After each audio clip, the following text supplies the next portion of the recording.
嗨，大家今天过得好吗？欢迎大家回来到 Wiser Book。首先还是非常感谢大家一路以来对我的支持，谢谢愿意再一次回来我的影片观看。今天我们的主题是运势占卜，题目是5月份有什么样四面八方来的这样子的一个好运。选项有5分别是1、2、3。好，大家可以依照直觉看我们哪一组牌卡在发光，或者是选项小物比较吸引的目光，选择的时候尽量用直觉去感受就可以了。那第一组是这个守护灵与主灵神，那搭配的是这个非常可爱的这个我从日本旅游带回来的玉手，那这个是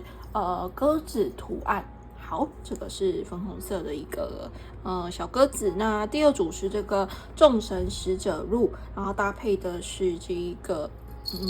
东式的这个有一个马的这个樱花的这个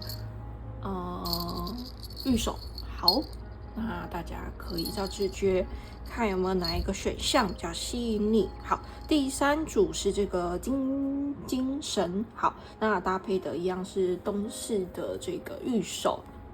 好，那这个我选的是金运向上。好，那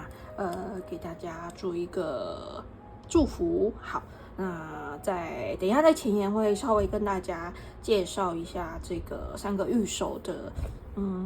购买的一个地方啊，或者是大概分享一下我的一个旅游的一个过程。对，那如果你觉得你没有多余的一个兴趣，或者是想要直接观看解牌的话，都是没有问题的，直接跳到下方说明栏去点选你所选择的这个选项，直接听解牌就可以了。好，那今天就在前言直接跟大家分享这个桌面上的这3个玉手，是我在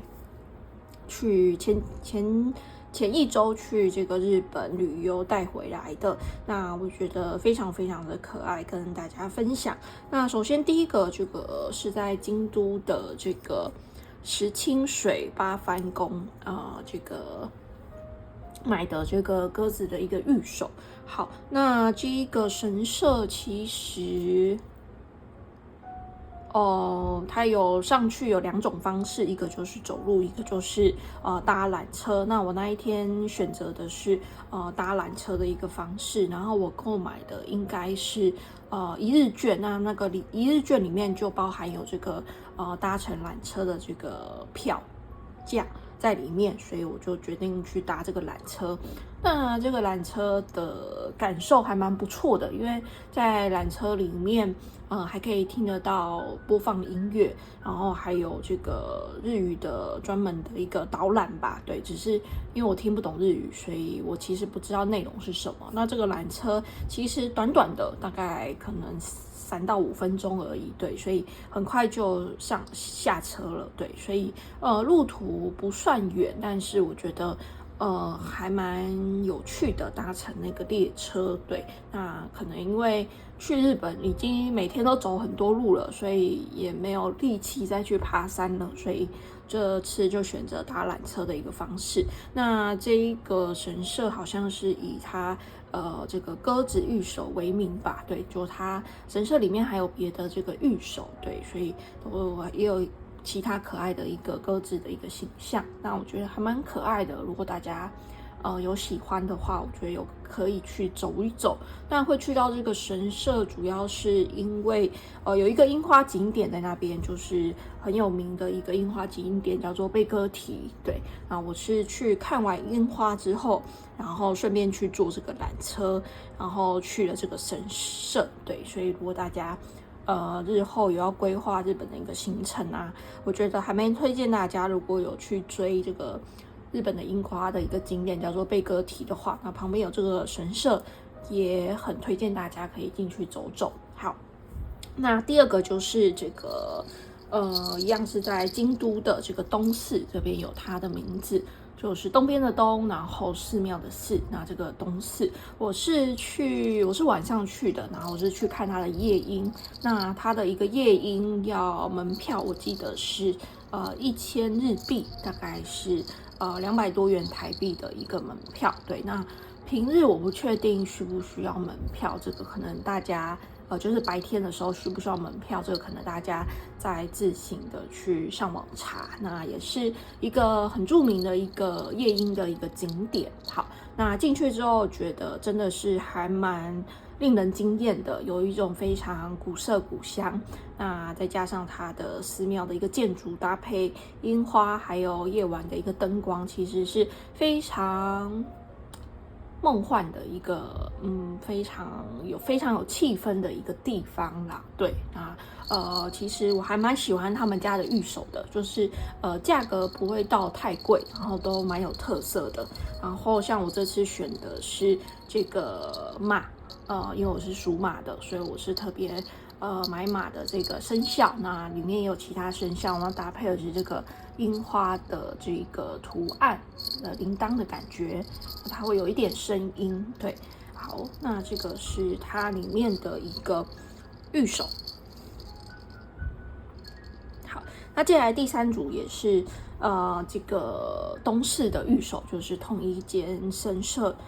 寺庙的一个御守。对，那这个我选的是金运向上。对，那其实它里面有很多个，可能是趋吉避凶啊，可能是身心健康啊，然后还有什么心的健康啊，手的健康啊，就里面有很多种交通安全啊，对，不同的一个祝福语。对，那我觉得还蛮适合，就是当伴手礼，或者是给自己一个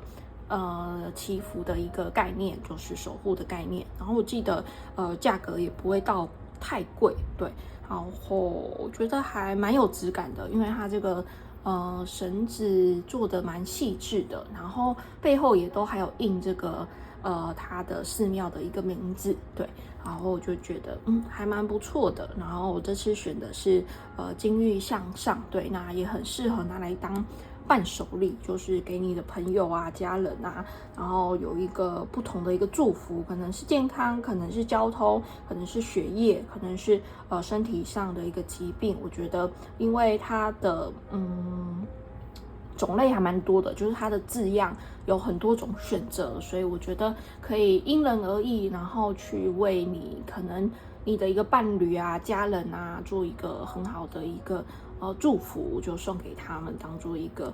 平安符或保护符。对，那这3个是我这次去这个日本旅游觉得很可爱的几个御守，跟大家分享。那如果大家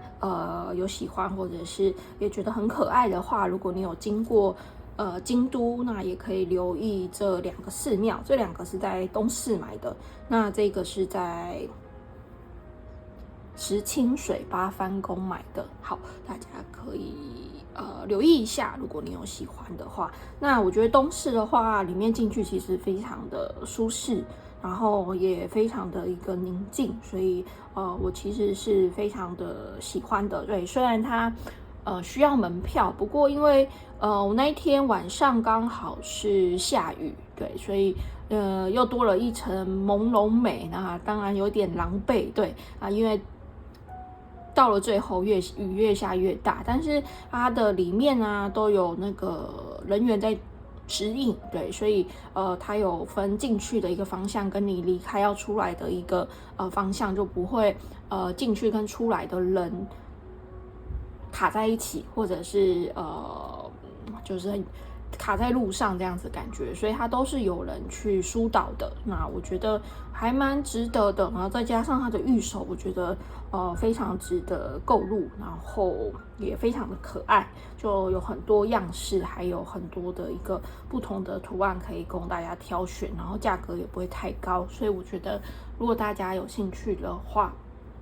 也可以去东市走走。那白天其实我也还蛮想要白天再去一次的，应该会有不一样的一个感觉。但我这次就是在夜晚进去看这个夜莺，然后又下了雨，所以其实可能这个明见度就真的非常的朦胧美，那还要撑个伞，对，然后最后非常狼狈的出来，对。但是即使是这样，还是觉得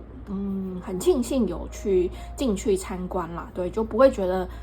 这个门票钱花的不值得，不会的，就是非常的值得。然后如果大家有这样子的一个机会的话，也可以顺路进去走走逛逛，或者是买个玉手保平安，对，看个樱花。好，那这个是跟大家的一个分享。好，那最后再提醒大家，我的影片最近应该都会有中英的一个字幕供大家做选择。对，其实我有考虑了一阵子，因为我之前是买1个月的一个试用的一个这样子的一个 APP 来帮我做这个 AI 的一个翻译，就是上字幕 AI 上字幕，那它会先翻成中文，再翻成英文。那我其实是考虑要不要继续再订阅，对，就是因为我只订阅1个月嘛，那我这次其实一直在考虑我要不要再订阅第2个月，对，但是我觉得其实有字幕还是可以让大家能够更容易的一个理解。如果有时候我的口齿比较不清的时候，对，所以或者是如果真的有人需要看到英文的字幕的话，我觉得会有蛮大的一个帮助。对，虽然我知道可能看英文的人并不会太多，对，但是我觉得还是朝这样子的一个方向去发展。对，如果能够拓展英文的一个观众群的话，当然是更好的。对，虽然需要稍微的先投资一下，对，那1个月的订阅费其实不算便宜，对，说真的。不过它的这样子翻译出来的品质啊，或者是翻译出来的一个速度，真的是非常非常快，所以我觉得还是相对的一个值得。那也希望提供更好的影片给大家。那如果大家有喜欢的话，也很希望大家能够用不同的一个方式来支持我去经营这个频道，不管你是按赞留言，或是订阅，或者是加入频道会员，或者是给予我超级感谢小额捐款的赞助。那其实这背后需要一些这个 APP 去支持，比如说我剪辑软体，还有这个上字幕，那还有我花这个时间去拍摄这个部影片，那甚至是购买大家台面上所看到的牌卡，其实这背后一切都是成本。对，那大家可能会觉得看这部影片觉得很简单啊，我就在上面讲几句话而已，对，或者是我只是在帮大家占卜，然后1个小时，然后就结束，好像每一集看似都是差不多的东西，其实背后都是需要很多累积下来的，不管是经验，或者是我累积下来的一些塔罗牌的知识，甚至是我累积下来购买的这些牌卡所促成的这一部影片。对，那绝对没有这么样的一个简单。对，那如果大家有喜欢的话，希望大家都可以用实际的一个行动来支持我。那也不一定是要金钱，其实大家对我的一个按赞啊、留言啊，或者是订阅，都是非常非常大的一个鼓励。对，那只是看到好的事物，或者是你想支持的一个事物去支持的话，我相信能够帮这个东西，或者是跟这件事物能够更长远的去让它发展上去，甚至是更广为人知。那我相信它也会为你带来更好的一个体验跟感受，甚至是更大的一个指引跟回馈。对，那有时候就是一环牵着一环的。对，所以如果大家有喜欢的话，也请大家不要吝啬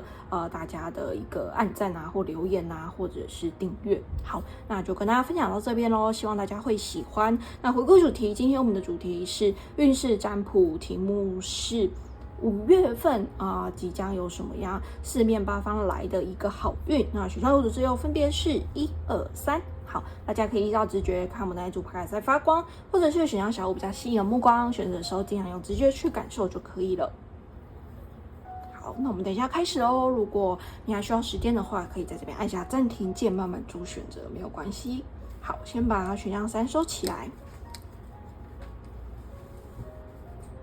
再把选项2收起来。嗨，第一组的大家今天过得好吗？欢迎大家回来到 YSL Book。今天大家抽到这个选项小物是这个粉红色的这个鸽子，非常的可爱。这是我去日本旅游买的这个预售。好，我们今天的主题是运势占卜，题目是5月份四面八方来的好运是什么呢？那先祝大家周末愉快。我们先来看看第一张，是从这个日本神谕占卜卡，今天抽到的是守护灵与主灵神。好，那非常我觉得蛮 cute 的。非常可爱的一张牌，对，那来看这边这2个老人家吗的一个表情，我觉得非常的可爱。那最后跟大家分享这个日本神谕占卜卡的指导书希望大家可以听到后面哦。好，那再来是这个 Lysis Tarot 抽到的是 King of Wands， 是权杖国王。好，那后面还有一个狮子。非常有力量的一个感觉。好，接下来是这个浪漫天使牌卡，抽到的是 Love yourself first， 他说先爱你自己。Your self-respect makes you more romantically attractive， 他说你对自我的一个尊重会使你变得更加的有这个爱情的这个吸引力。接下来是天使回应卡，抽到的是 Within the next few weeks， 他说在未来几个星期之后。好，恭喜大家咯。再来是追梦会来到买牌卡，抽到是13号，代表是 child， 代表的是这个小孩孩童。那13号可能是大家的一个年龄或者是生日的日期。好，再来是这个Queen of the Moon Oracle， 抽到的是 Realization， 代表的是领悟了解，代表的是3号。好，然后再来是这个最近新买的牌卡是这一副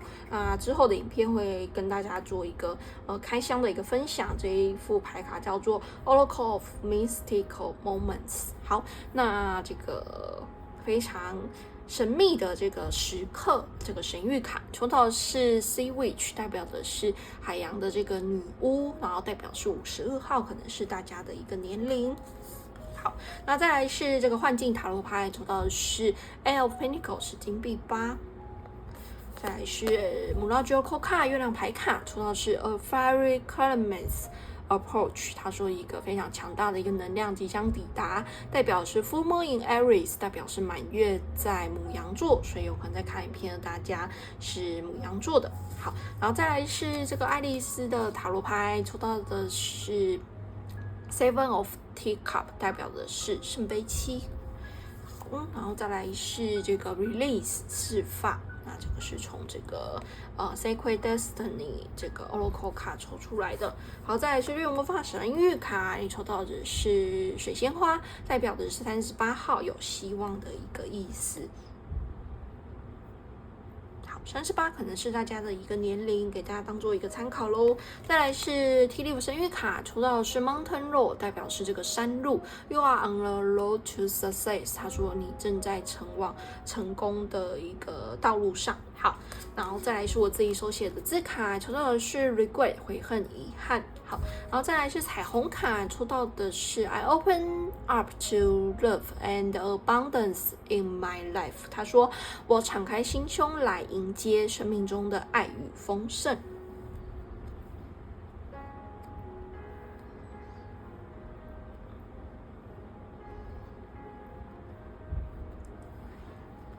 好，第一组的大家5月份将有什么样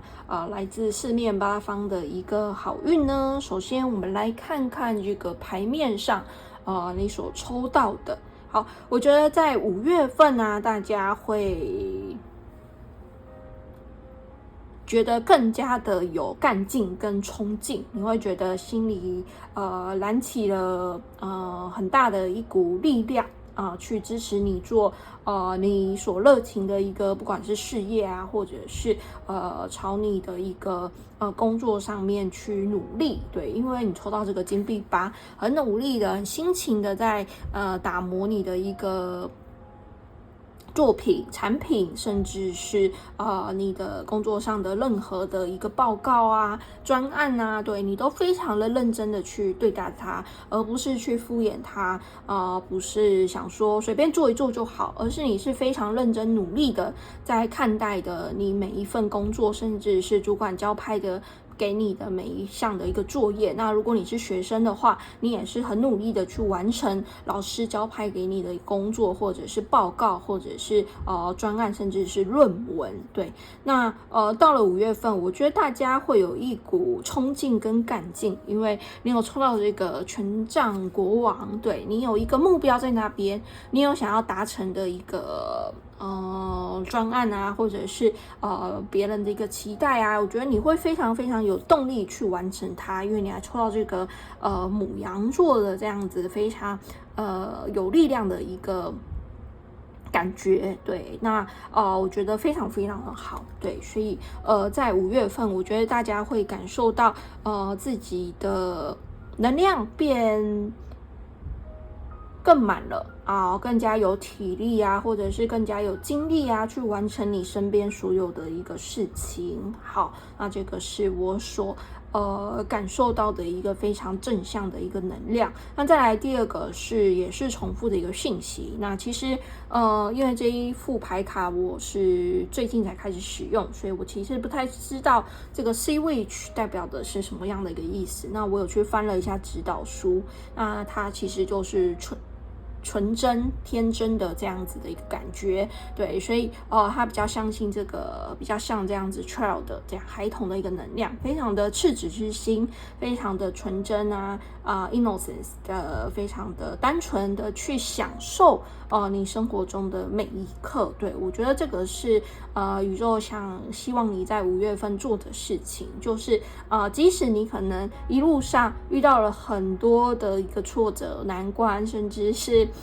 转折点。对，那我觉得很棒的是大家一直以来都用的这样子非常单纯非常纯真的一个态度去面对它，就觉得自己我一定可以克服这个难关，我一定可以抵达我要的一个终点。我相信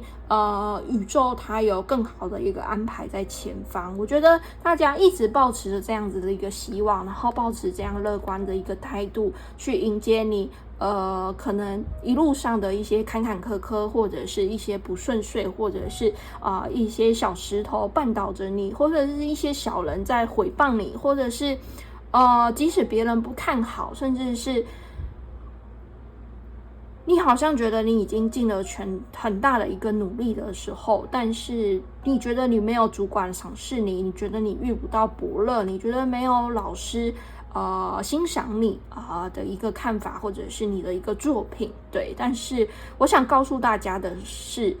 其实你一直都是在这个通往成功的一个道路，也许这条路上你走得非常的曲折，也许你走得非常的不顺遂，也许你遇到了很多的一个挑战困难，甚至是质疑，甚至是不看好。但是我觉得即使这个路这么的难走，这么样的难爬，甚至是转了很多次的一个弯道但是你终究没有放弃。而且在这个5月份，我觉得大家会瞬间的了解到，或者是意识到，其实这一切冥冥之中都是宇宙的一个安排。那这一个挑战啊，这一个小人啊，这个绊脚石过来不是为了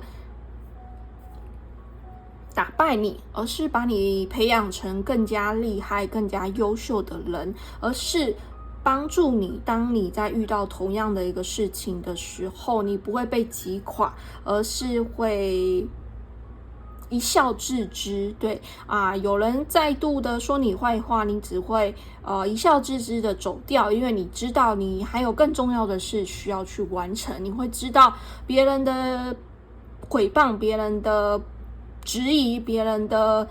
不相信，都不是可以阻挡你前往这条道路的一个原因，因为你内心足够的相信自己。我觉得大家已经走到这条路上，已经去释放掉了很多的一个伤痛，跟对我自己的一个不信任，甚至是不相信自己的这样子的一个能量，你慢慢已经释放了，你已经不会再去后悔或者是感到遗憾。那对于过去发生的事就让它过去吧，那你从中已经学到你该学的一个养分，你已经变成一个更加茁壮更加坚强的一个人，所以你不会再去害怕这个道路上还会出现一颗石头，你不会害怕这道路上即使再怎么样蜿蜒，我觉得大家都有这样子的一个底气继续的一个走下去。好，那这个就是宇宙想让大家学会的，也是大家一直以来透过这么样的一个曲折的一个道路，你会觉得自己好像走得比别人慢，你会觉得自己好像落后了别人非常多，但是亲爱的，大家绝对没有落后，而是你正在走到你属于你自己的道路上。那最后你的一个成就，最后你所得到的不管是名声或者是地位，绝对会超乎你的一个所想象，因为在你一路上你已经累积了足够的一个底气，累积了足够的一个经验，是时候到了你成功的一个时刻了。对 ，You can on the road to success， 所以你绝对可以成功的。所以继续抱持着这样子的一个希望，也是因为大家抱持了这样子的一个纯真跟赤子之心，还有不放弃的这样子的一个毅力跟坚毅不拔的一个想法。那我相信很快你就可以收获到这个非常好的一个里程碑，甚至是一个奖赏、一个奖励，甚至是一个荣耀，对，而且就在未来几个星期之后，那我相信在我发布这部影片是在4月底吧，所以再过几个星期之后，也刚好是5月份的一个时候，所以我相信一切的你所努力付出的一个心血都即将在5月回报给大家，不管是业绩上的一个提升啊，或者是主管的一个赏识啊，或者是公司对你升职加薪啊，或者是在学校拿到学霸的一个成绩啊，得到第1名、第2名，甚至是有得到奖学金的一个机会，这都是大家一直以来努力下来的一个成果。那也是因为你足够相信自己，你足够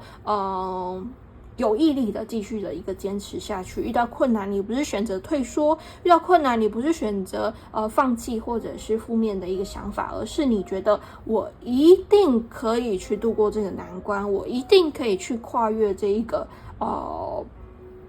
非常艰困的一个时光，我一定可以让其他人闭上他们的嘴即使他们不相信，那又如何？我会做出一番成绩，我会做出一番成就，让你们最后无话可说。那我觉得这就是大家5月份的一个气势，对，不用害怕，那也不用去向别人多说什么，那自然这个事情成了，那一切都是不言而喻，对。那既然事情成了，你还需要解释什么吗？你还需要解释你有多么优秀吗？你还需要解释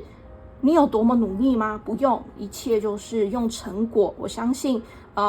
看到你的成果，大家会大吃一惊，看到你的成果，大家会知道他们之前小看你了，对。那给我的一个能量就是这样，所以一路上你可能被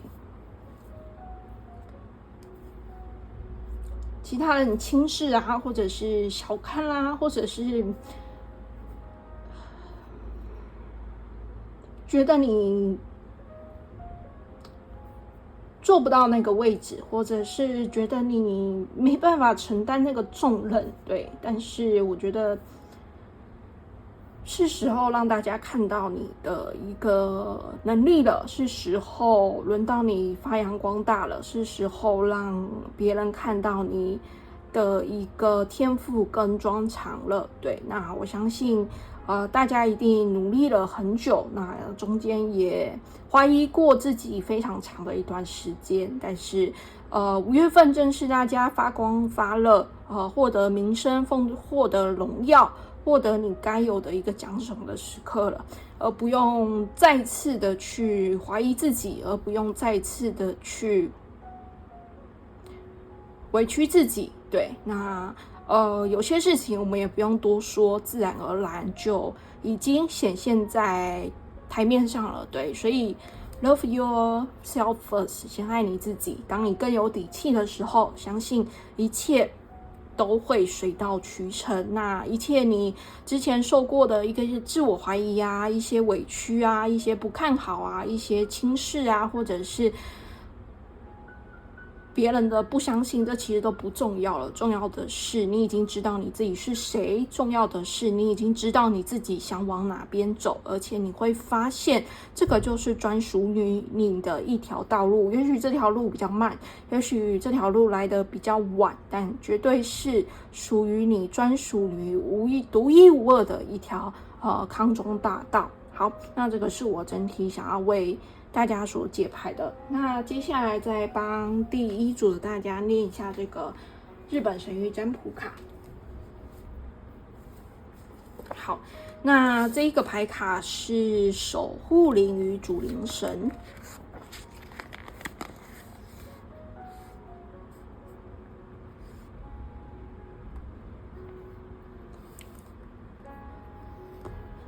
好，你抽到的是10号，那是53页。好，不知道大家有没有发现，其实我刚才讲到中间某一段的时候，有一点点的一个哽咽。对，那有时候在帮大家解牌的时候，可能会想起我自己的一个个人的可能心路历程，或者是个人的一个遭遇到的一个事情。对，那大家不用太过担心，只是我必须要完全的去放空，还有进入这样子的状态，可能才能更能表达我所想表达的。对，那其实每一次帮大家解牌，可能也是我自己对我自己的一个情绪上的一个释放。对，那有时候是可以忍得住的。对，所以这情绪释放其实也不是太严重的一个事情，其实它是一个很好认识你自己的一个方法。那也会让你意识到说，其实你卡在这个点上已经卡很久了。对，所以大家不要觉得情绪释放是一件不好的事，或者是有想要哭是不好一件事情，其实它都可以帮助你更加的认识自己，更了解自己。好，那再来我们来看一下这张牌卡想告诉大家什么。那这张牌卡想说的是主题，血缘的繁荣与发展，再来是奉献祖先与守护灵沟通。牌卡的物语是谢谢谢谢，我们活在你的心中，我们接受生命的洪流并转交传承，超越时空地不断的流传下去。我们一直在你身边，并祝你幸福很久而不变，因为你的体验会成为我们的体验，你所创造生的生命也是我们的生命。好，那其实你看它会成为你的生命嘛，所以它其实是有点像DNA 的这样子的一个图案。好，那牌卡的奥义是，我们之所以在这边，是因为有一道壮大的生命洪流将我们连接在一起。父母各有各自的父母，往上追溯时代，就有1024位祖先；再往上算时代，就有将近100万人。过去的祖先们将重要的资讯流传到我们的血脉中，而这条生命之链就是创造的源头，让我们感谢它。当你抽到这张牌，请先想象自己的身体与身体的源头，人与人的相逢才创造出你的生命。少了任何的一位祖先都不会有现在的你。请供养你的祖先，同时也能够滋养你自己。我们即使离开了地上，也绝对不会消失。那些已逝的心爱人们一样能超越时空，与我们连结。与我们有缘的灵魂永远会在身边保佑我们，灵魂对我们一清二楚，所以能提供我们最具体也最美妙的帮助。灵魂们提出的讯息就藏在日常生活中不经意浮现的灵感里，请多用一点心跟那些随时保佑你的灵魂对话，请在朦胧的雾中触碰灵魂，放宽心，别烦恼。有去扫墓了吗？请去扫墓，并想象一道充满感恩的光芒，描绘出了透明闪耀的生命轮廓，去连接你的祖先。若心爱的人已逝世，请带着对方喜欢的食物去祭拜，同时也准备一份给自己吃吃看，感觉就像两人共享。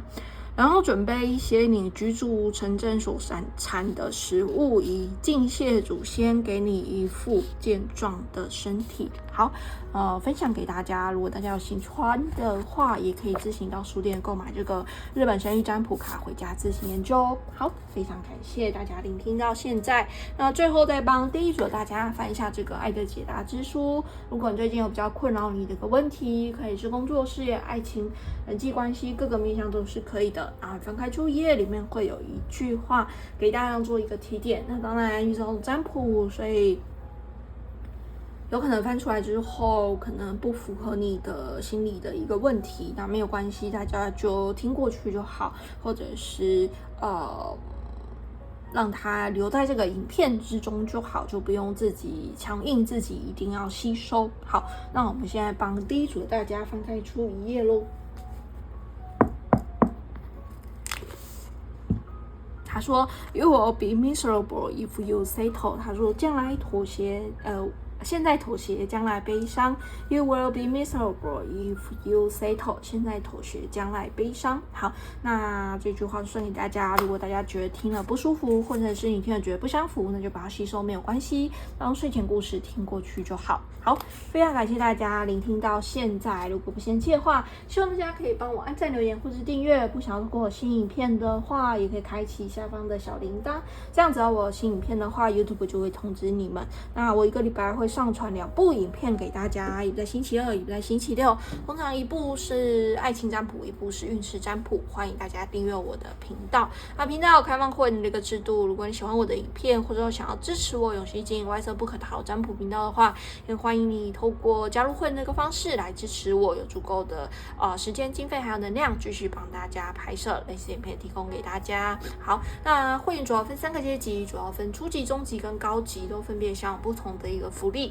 在下方说明栏里面都有更详细的一个介绍哦。好，那今天我手上戴的手环是我自己制作的手工的一个水晶手环，如果你喜欢的话，都可以到我的虾皮卖场走走逛逛，网址一样是放在下方的说明栏。卖场里面还有大约10几款不同的款式，大家可以慢慢做挑选哦。好，那最后也是非常感谢老朋友一路以来对我的支持，谢谢愿意再次回来我的影片观看，很开心能够透过这个频道认识大家。我相信塔罗牌跟神谕卡有非常非常强大的一个疗愈的一个能量，如果你愿意相信它的话，其实在塔罗的一个占卜影片中，你慢慢的可以去释放你自己心中压抑的一个情绪，慢慢的可以去更加的了解自己，找到适合你的一条道路，或者是你喜欢的一种生活的一个模式。有时候我们可能被这个外界的评价，或者是外界的眼光，或者是社会大众价值观的一个枷锁给困住了，或者是给蒙上眼了，所以你根本就不知道你自己要往哪里去，但你还是跟着这个大众的一个潮流继续的一个往前走，但是走着走着你会发现自己不知道想要往哪里去了，走着走着你会发现自己并没有非常开心，但是每个人都告诉你说就是这样走下去就对了，但是有一天你会回过头来问问自己，为什么我现在会站在这里，为什么我往这个方向真的是我所想要去的吗？你开始会有疑问，你开始会质疑自己的时候，那就是你正在发掘专属于你自己答案的一个重要时刻。所以绝对不要轻忽你心中的声音，它是一个直觉，它是一个感知，它是一个提醒你的一个事物，对，提醒你是不是该停下来看一下自己走的一个方向真的是对的吗？当你愿意停下来等待自己聆听自己的声音的一个时候，你会发现你能够创造一个生活是你更加热爱，甚至是你更加觉得舒服跟喜爱的。好，那外色波克塔罗会在这边一直陪伴大家，也希望大家持续的一个支持我。好，我们的解牌就到这边喽，祝福大家都有美好的一天，我们下次见喽，拜拜。好，第一组结束喽，感谢大家聆听。如果不嫌弃的话，希望大家可以帮我按赞、留言或者订阅。不想要错过我新影片的话，也可以开启下方的小。嗨，第二组大家今天过得好吗？祝大家周末愉快。今天你抽到的是这个樱花的这个玉手，好，有一个马在上面，好，非常的漂亮。然后现在把选项小五放在这边。那我们今天主题是运势占卜，题目是5月份有什么样四面八方来的这样子的一个好运呢？好。那你今天抽到的是这个日本神谕占卜卡，这个选项牌卡抽到的是众神使者录。好，那最后跟大家分享这个日本神谕占卜卡的这个指导书，大家记得听到后面哦。好，再来是 T F 神谕卡，抽到的是 egg 这个金色的蛋。他说 success assured with good plans and hard work。他说成功是确保的，当你有一个好的一个计划跟辛勤的一个工作的时候。好。接下来是这个 Light Sister 的 Tarot， 然后抽到的是 Queen of 卡圣杯皇后。接下来是浪漫天使牌卡，抽到的是 Pay attention to the red flag。他说留意那些警讯 ，These signs are caution you。他说这些讯息呀、提示啊，正在提醒着你。好，再来是天使回应卡，抽到是 Reconsider， 在思考，在思量。再来是追梦未来的妈妈牌卡，抽到是8号，代表是 Coffin 这个棺材，那大家先不用太过的一个紧张。再来是 Queen of Monaco， 抽到的是 Extremes， 代表是极致极限，好，代表34号可能是大家的一个年龄，给大家当做一个参考咯。好，再来是这样子，这个是我最近新买的牌卡，它叫做 Oracle of Mystical Moments。抽到的是 Rory， 好，有点像是这个美人鱼的这样子一个形象的一个女生在这边。好，那这边其实这张牌卡说的是你是可以掌控你的一个人生的。你看它这边牵着这条船，对，那但是你可能以为你自己失去了一些事物。其实你可能在重启你的一个人生。好，再来是这个幻境塔罗牌，你抽到的是 Queen of Pentacles， 是金币皇后，所以有2张皇后的能量。再来是这个爱丽丝的这个塔罗牌，你抽到是 The Pair， 这个是一对的。好，再来是这个母老九的后看，抽到的是 Time to release negativity， 是时候去释放这个负面的一个情绪，代表是 Full Moon in Scorpio， 代表是满月在天蝎座，有可能在看影片大家是天蝎座的。再来是绿魔法神谕卡，抽到的是15号，代表是马玉兰，有幸福的意思。好，恭喜大家咯。然后再来是这个是 Solitude， 这个停滞、宁静这个暂停的这样子的一个能量。好，接下来是我自己手写的字卡，抽到的是 Patient 耐心，还有一张是彩虹卡，抽到的是 I love and respect the clarity and the liveliness of my mind。他说我欣赏且看重我头脑的明晰和真实。好，稍等一下哦，稍等一下，稍微调整一下牌面，让大家看得比较舒服一点。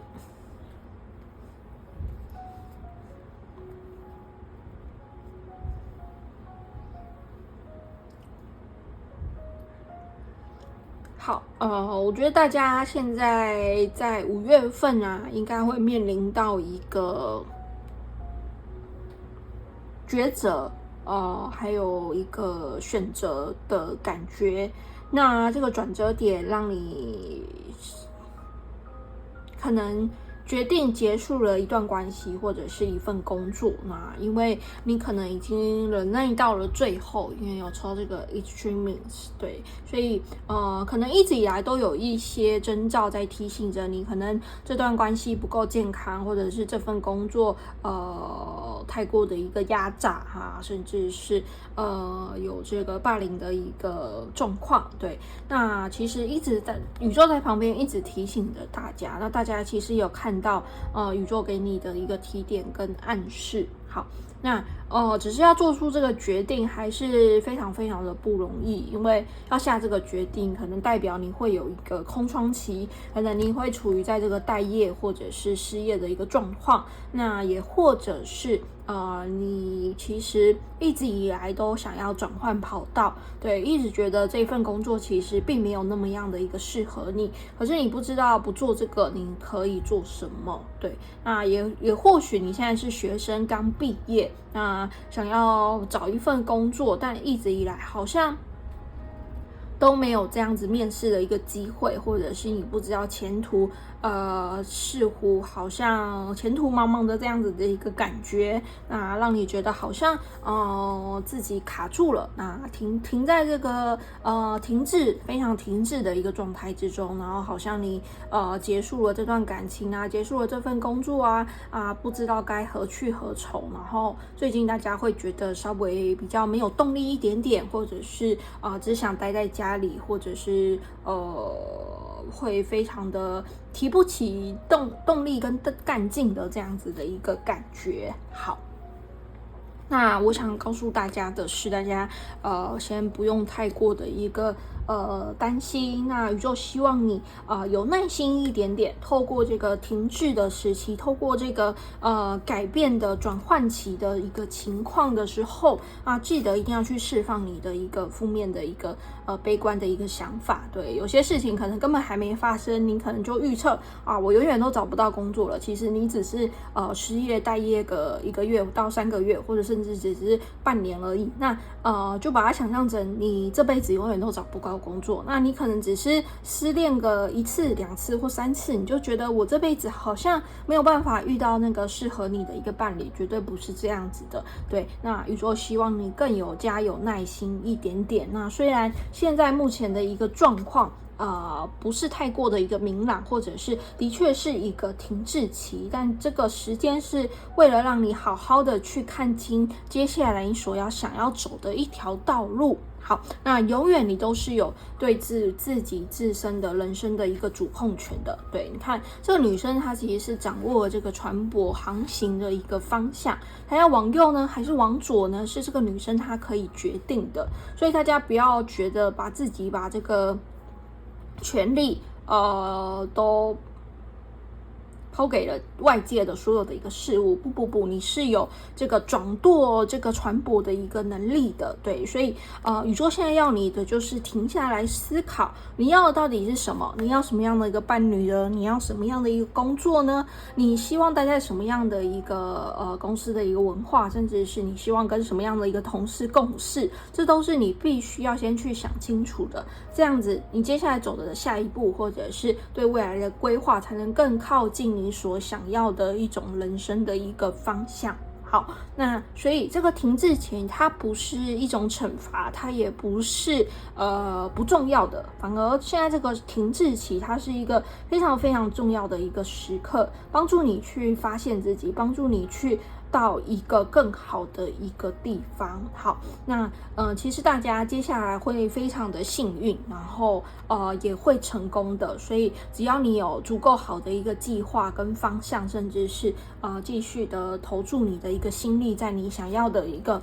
走道上方面，那大家最后都是可以达到这个皇后的这样子的一个频率，不管是 Queen of Cup 或者是 Queen of Pentacle 都是非常非常好的一个能量。那金币皇后跟这个圣杯皇后，一个是非常稳定的财务的一个丰盛，一个是心灵的一个平静平和。那我相信大家在感情上也会非常非常的融洽，找到你真正适合你的另外一半。所以不管是在财务啊，或者是感情上啊，大家都会感觉到非常非常的一个幸福。对，那这个现在这个时期就是一个过渡的一个时期，你可能会觉得没有啊，我现在过得很凄惨，没有啊，我现在既没有恋人又没有工作，但是不用担心，要有耐心。对，因为大家的这样子的一个头脑其实是足够清晰跟真实的，所以你知道你自己想往哪里去，你知道你自己想要什么样的一个伴侣。那离开并不是说你不好，而是你知道什么是你要的，你知道什么是你不要的。那很重要的是，虽然我们还不知道我们要什么，但至少你很清楚的知道我不要什么。对，那这个也是一个可以帮助你去做一个选择的一个方式。对，所以大家不要觉得过去的时间都浪费掉啦，或者是过去的花费的是心力都白费啦，绝对不是的。我觉得经过这样子的探索，你将会更清楚的知道什么是你要的，什么是你不要的。那既然这边试过了是你不要的，我们就继续前往另外一个方向去尝试看看，说不定会有属于你的一片天空。好，那这个是宇宙想表达给大家的，就是虽然大家现在可能在停滞期，但前方在等待大家的其实是丰盛跟幸福，还有心灵的一种平静，甚至是成功。那这都只是一趟过程，那这条道路都是由你有自己的一个掌控权的。对，那离开绝对是一个好的一个选择，因为能够帮助你去到你想要的一个地方，所以不要觉得离开一份工作啊，或者是离开一份感情啊，你就觉得非常的恐惧跟不安这是没有必要的，因为这个是必经的一个过程，也是帮助你去找回你自己的属于你自己的一个人生。好，那这个是我想跟大家表达的。对，那我相信很快的大家就会度过这个停滞期，还有这个比较不舒服的一段时期了。那接下来迎接大家的就是幸福、喜悦，还有富足跟成功。好，那我们来看看这个日本神谕卡这个众神使者录有什么话给大家呢？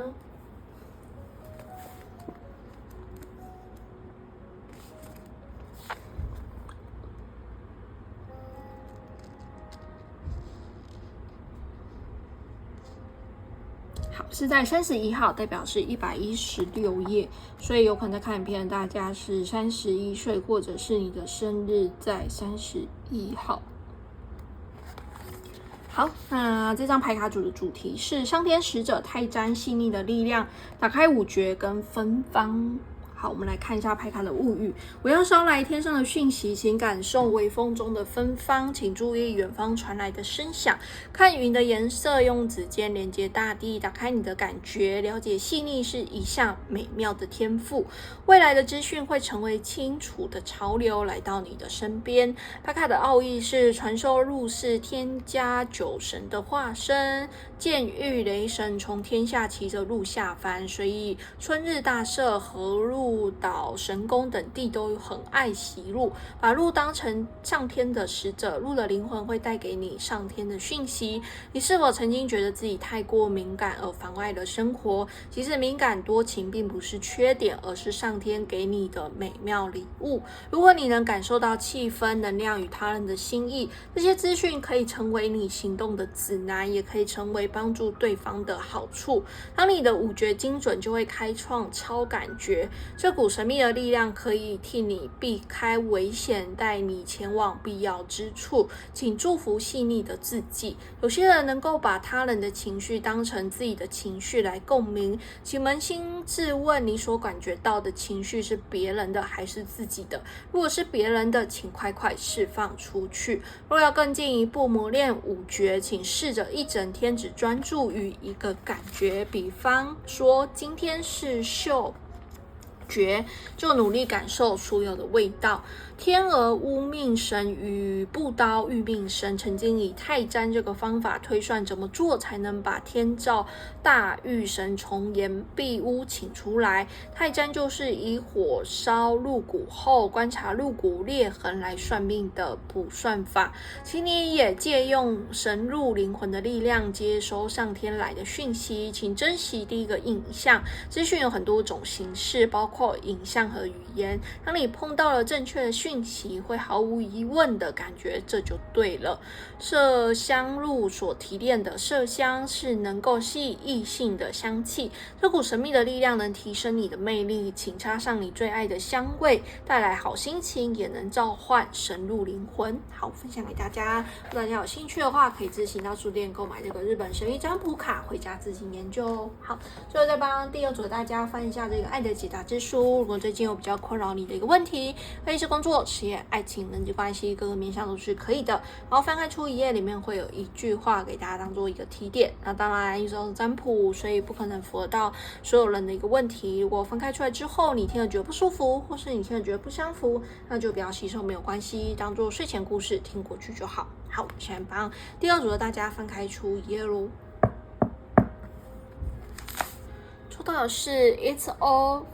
for play， 他说这只是开胃菜而已，这只是开胃菜而已。好，那就要送给大家咯。如果你听了觉得不舒服，或是你听了觉得不相符，那就不要吸收，没有关系，当睡前故事听过去就好。好，非常感谢大家聆听到现在。如果不嫌弃的话，希望大家可以帮我按赞、留言或是订阅。不想要错过我新影片的话，开启下方的小铃铛，这样子我新影片的话 ，YouTube 就会通知大家。频道有开放会员的一个制度，很欢迎大家透过加入会员的一个方式来支持我的频道。那今天我手上戴手环也是我自己制作的手工的一个水晶手环，如果有喜欢的话，也可以到我的虾皮卖场走走逛逛，网址一样是放在下方的说明栏。卖场里面还有大约10几款不同的款式，大家可以慢慢做挑选哦。好，那最后还是非常感谢老朋友一路以来对我的支持，谢谢愿意再一次回来我的影片观看，很开心能够透过这个频道认识大家。我相信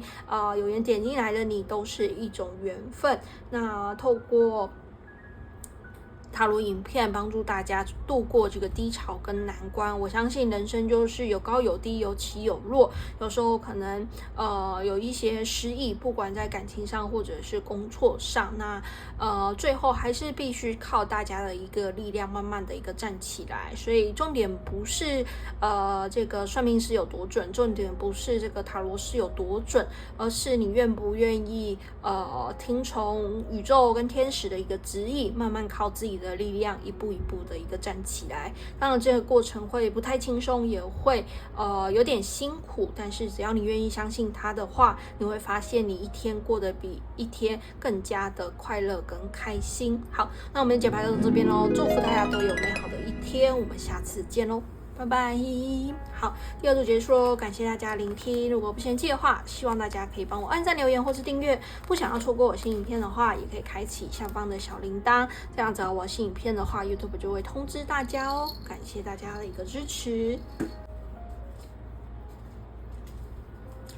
嗨，第三组的大家今天过得好吗？欢迎大家回来到 Western Book。那今天我们主题是运势占卜，题目是5月份将迎来什么样四面八方的一个好运。那首先大家抽到这个选项小物就是金玉向上，所以我相信在财务啊，然后经济方面应该是没有问题的。好，祝福大家咯。那也祝大家周末愉快。今天你抽到这个选项牌卡是抽到这个金精神。好，那这是从日本神谕占卜卡抽出来的，最后会跟大家分享这个它的一个指导书，所以大家记得要听到后面哦。那接下来是月亮牌卡，那 Jericho 看抽到的是 What do you need to release？ 他说什么是你需要去释放的。再来是 Tea Leaf 神谕卡，抽到的是 Bridge， 代表是这个桥。他说 Successfully overcoming a problem， 他说成功的去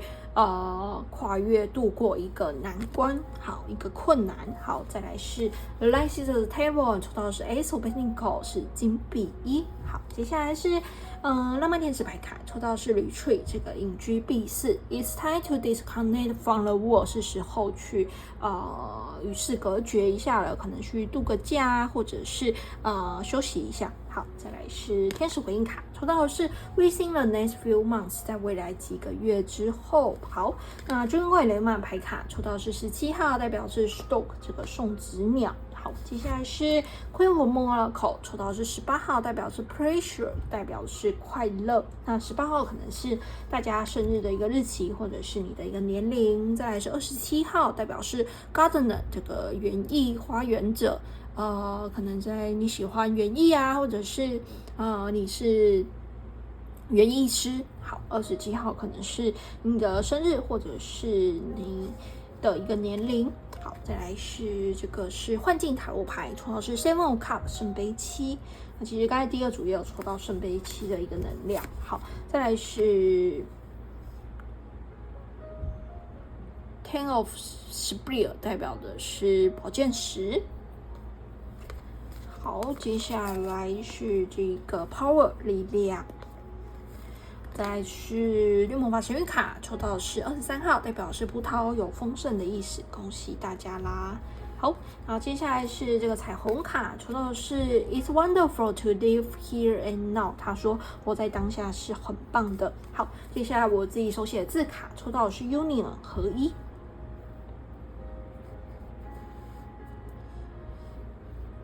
好，第三组的大家，5月份将会有什么样四面八方来的这个好消息呢？好，我觉得从5月份开始，大家的这样子的一个低潮啊，或者是不顺心啊，或者是困难啊，会慢慢的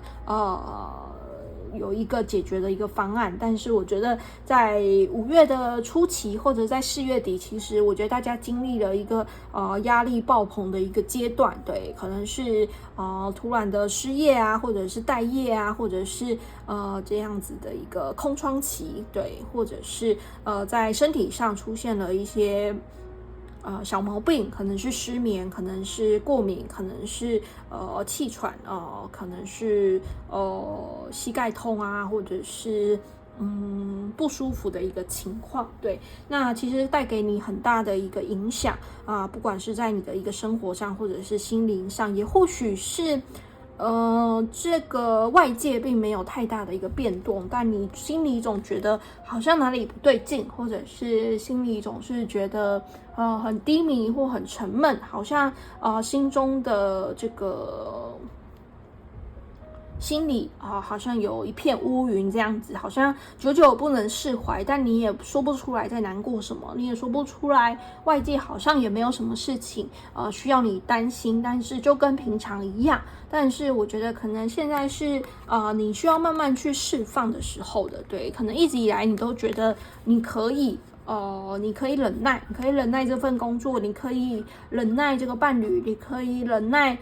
你的一个家人对你做的所有的一个事情。对，但其实真正的一个内心话是你不想再忍了。对，那你已经到了一个极限了，因为这个就是宝剑十。对，那我觉得这种压力或者是这个压抑的情况，压抑就是一直埋藏在你心中的这个压抑的感觉即将要爆发了，所以你会觉得这阵子非常的闷闷不乐，因为一直以来你可能都在做别人眼中的你，别人心中期待的你，可能是一个好学生，可能是一个好员工，可能是一个好同事，可能是一个好伴侣，可能是一个孝顺的孩子。对，那一直以来你都戴着这个面具，你看这个圣杯七，这个人是戴着面具的，那别人对你有很多无止境的一个要求，你要孝顺，你要乖巧，你要听话你要认真，你要努力，你要奉献，你要懂得团队合作，但是他们却从来没有想过你的一个利益，从来都没有从你的利益出发，他们只是想要剥夺你的一个权利。对，那看起来是顾全大局，看起来是表面上是说为了大家好，那其实就是为了他们自己好，为了公司好，为这个家庭好，为了这个生活好，你应该要怎么做，你应该要怎么做，你应该要怎么做，你不可以不听话，你不可以不读书，你不可以不工作，你不可以离开家，你不可以搬出家。那所有的这些看似是为你好的这些言语背后，其实都藏着他们自己的一个私心。对，因为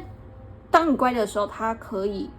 不用理你，他可以去做他自己想要做的事。当你愿意配合这个团队合作的时候，他就不用去处理那些冲突，不用去再重新分派工作。对，那所有的这些为你好的这些话里面，其实都是他背后有他自己自私的一个地方。对，那我觉得大家已经冷到不能再冷了，那我觉得这个会是大家的一个突破点，终于拿回自己的一个力量。所以我觉得在未来几个月之后，你应该会做一个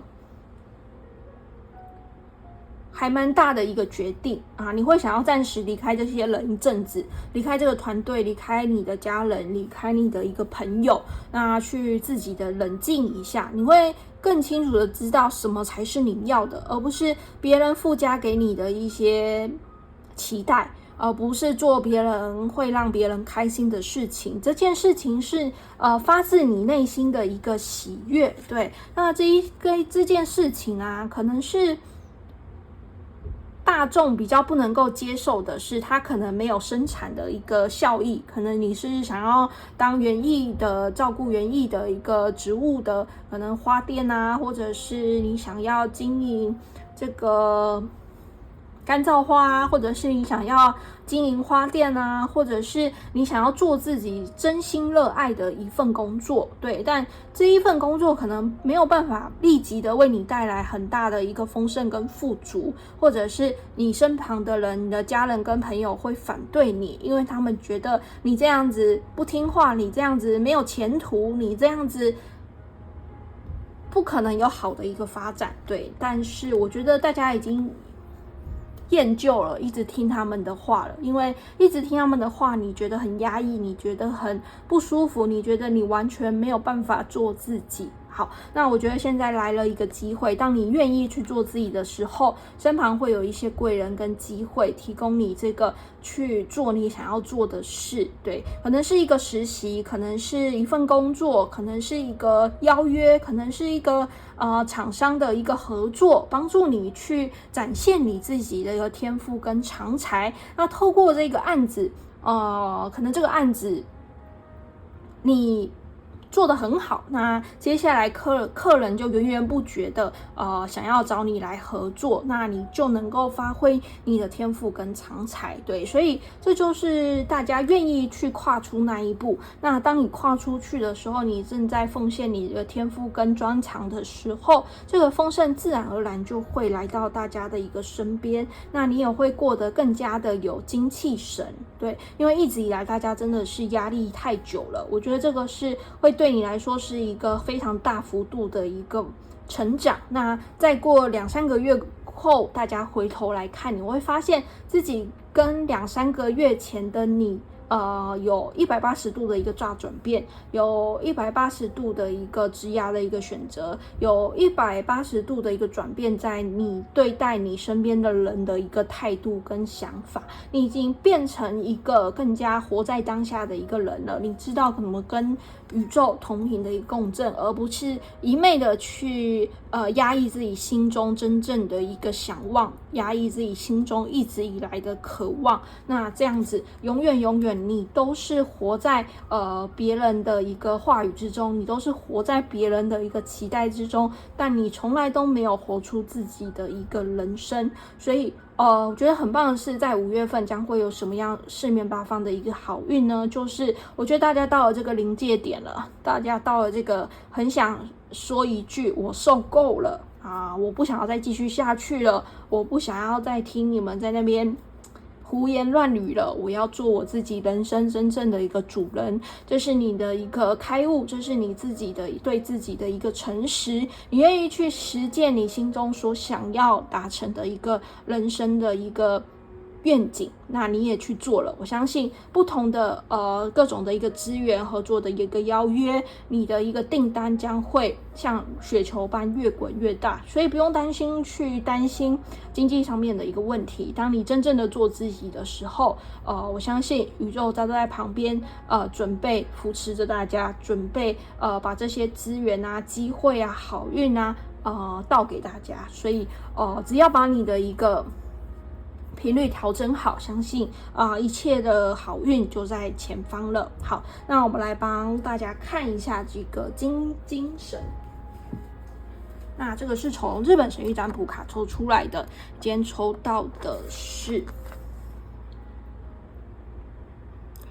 8号，代表是47页。